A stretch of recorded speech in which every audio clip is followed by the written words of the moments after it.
Morning guys! Bago tayo pumunta ng locker, dadaan muna tayo ng chapel.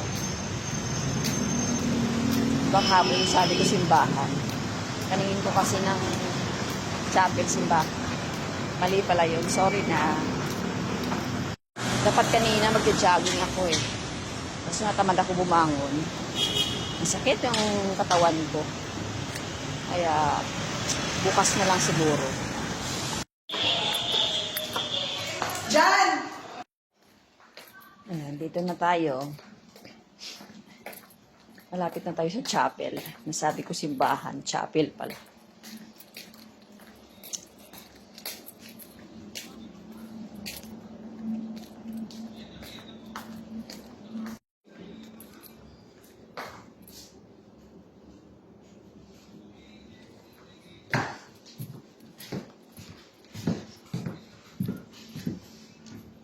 Thank you, Lord, sa ngayong araw. Mamaya, guys, may ikikwento ako sa inyo. Sa totoong buhay. Kasi, yan na ngayon yung content. Habang kumakain ako, guys, may ikikwento ako sa inyo. Ha? Ito yung mga nararanasan ko sa naging trabaho ko dati kasi sa dami-dami kong naging trabaho. Alam mo naman na merong mga taong yung kala mo yung yung sila yung boss. Nagpapapansin, ganun. Panay sita-sita. Dapat ngayon, sa totoo lang, dapat ngayon, pag ikaw yung nauna sa isang kumpanya, dapat ngayon, turuan mo ng maayos yung mga bago. Parang ikaw yung magiging role model, di ba? Hindi na ikaw pa yung nauuna-una, nagpapapansin, nagpapabida-bida. Kala mo naman, pamamanahan ka ng may-ari ng kaniyang kumpanya.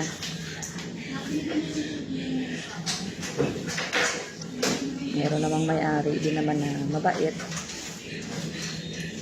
Yung mga tauhan niya lang talaga yung matindi yung mga attitude. Kaya dapat huwag ganun. Dapat lahat tayo maging humble lang kahit saan ka man mapunta. Diba? Para wala kang kaaway.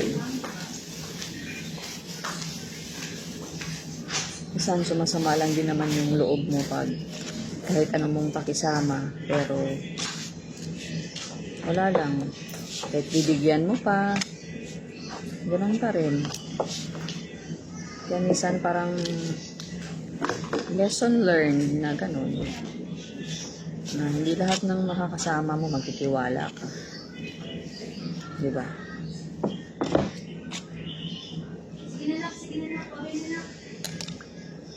Kain po tayo.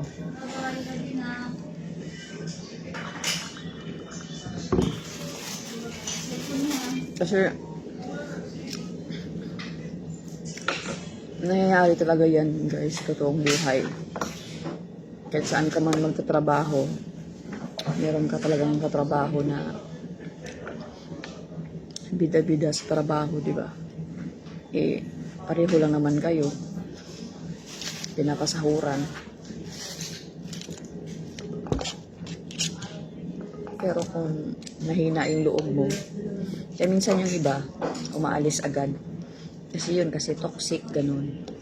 Pero kung malakas naman yung loob mo na trabaho ang hinahanap mo para sa pamilya mo, huwag mo siyang pansinin. Hayaan mo na lang siya. Isipin mo na lang, bakit hindi ka naman nagpapasweldo sa akin? Bakit kita iintindihin, di ba? At sabihin mo, masakit sa loob na konting mali mo lang pagalitan ka.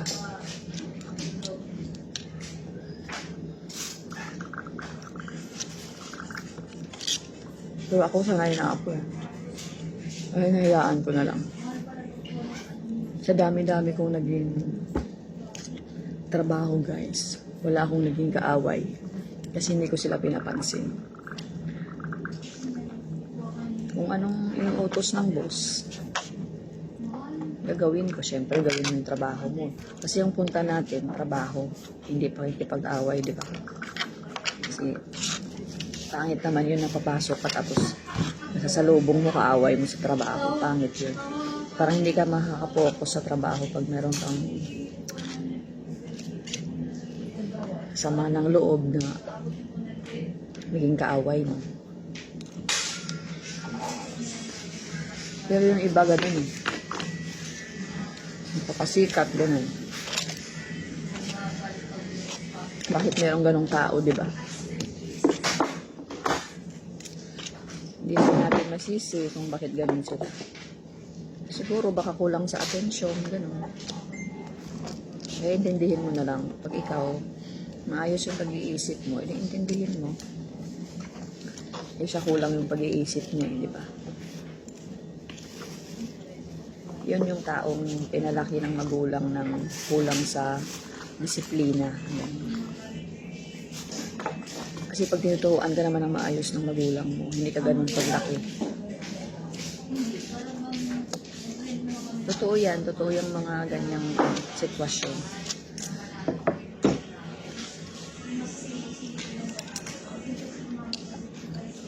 Pero minsan, kahit anong haba ng pasensya mo, kung pagpasok mo pa lang sa trabaho, sitahin ka kaagad. Kung isipin mo, maliit lang na problema na hindi naman pwedeng palakihin, na kahit pwede naman solusyonan, di ba? Nakaka-stress, pero kailangan talaga guys, habaan yung pasensya. Yun talaga yung advice ko, habaan yung pasensya mo. Pag may ganong tao kang makikilala. Kasi pag hindi mahaba pasensya mo, mapapaaway ka lang.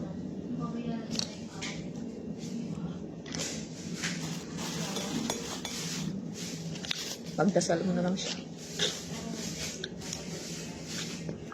Sana magbago habang hindi pa huli ang lahat, di ba?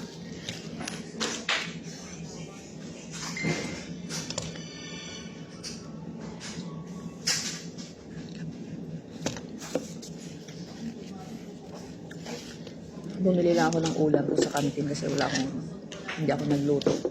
Siyempre, nakakatamad. Basta may trabaho ka na, nakakatamad magluto. Minsan, kapag day off, ganun nagluluto ako. Pag sipagin, kasi maraming ginagawa pag day off, maglaba ka, maglilinis, diba?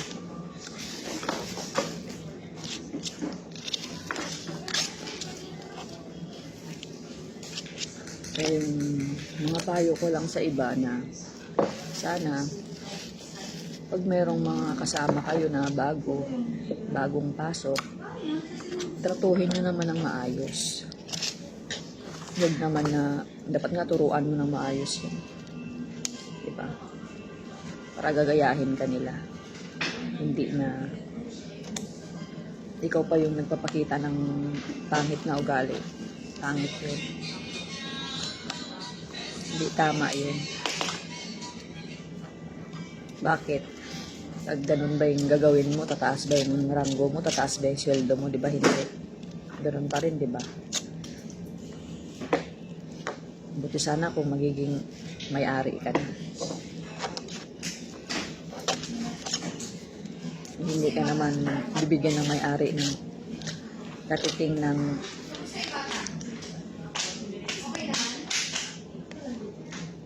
kayamanan niya. Basta gawin mo lang yung trabaho mo. Huwag mo na lang pansinin yung mga taong at kulang sa pansin. Maging matatag ka lang. May awa naman din yung Panginoon. Bye.